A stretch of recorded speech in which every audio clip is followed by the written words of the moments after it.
محمد شيخ حيدر. بعد شدة الفقد.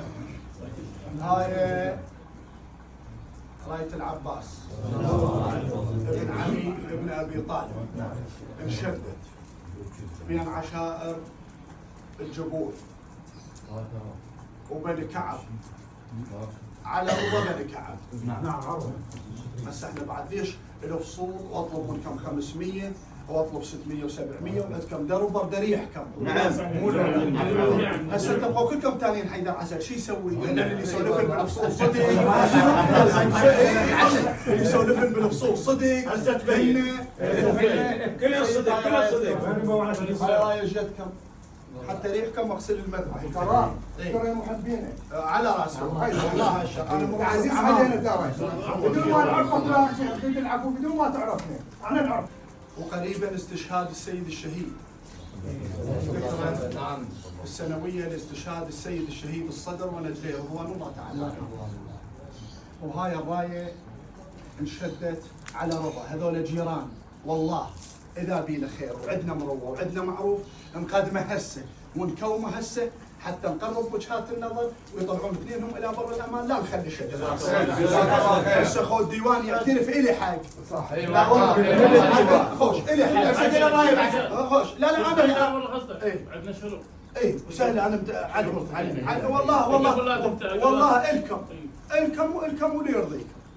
احنا الفصل والمطلوب والطلبناه طايح اكراما واجلالا اولا لسيدي ومولاي صاحب العصر والزمان لانه حي يرزق ويشهد ويرى. وللامام الصادق وللسيد الشهيد وللجاويد والساده هاي. طلع عندنا واحد ظلت عندنا شروط حتى تفتح الرايه عليه. يبقى رقم متعلق. تسمعني ابو سجاد؟ متعلق لان انا مو موجود هنا عند عمامي حتى اشوف شنو اللي يصير. والله صحيح. ولا ابو سجاد جبيلي موجود حتى يصير. متعلق والحق عليه اسم الله حفاظه. نعم. يعيل الشعباوي من حظه وبخت اصرهن واودي لك اياه. يعيل الجبوري اصرهن وتودي لي اياه. عاد شو تقولون اللي جاي؟ على طرفك على طرفك. انا قلت لك على طرفك. خير الاعمال الصلاة على محمد وآل محمد. اللهم صل على محمد. يلا سيد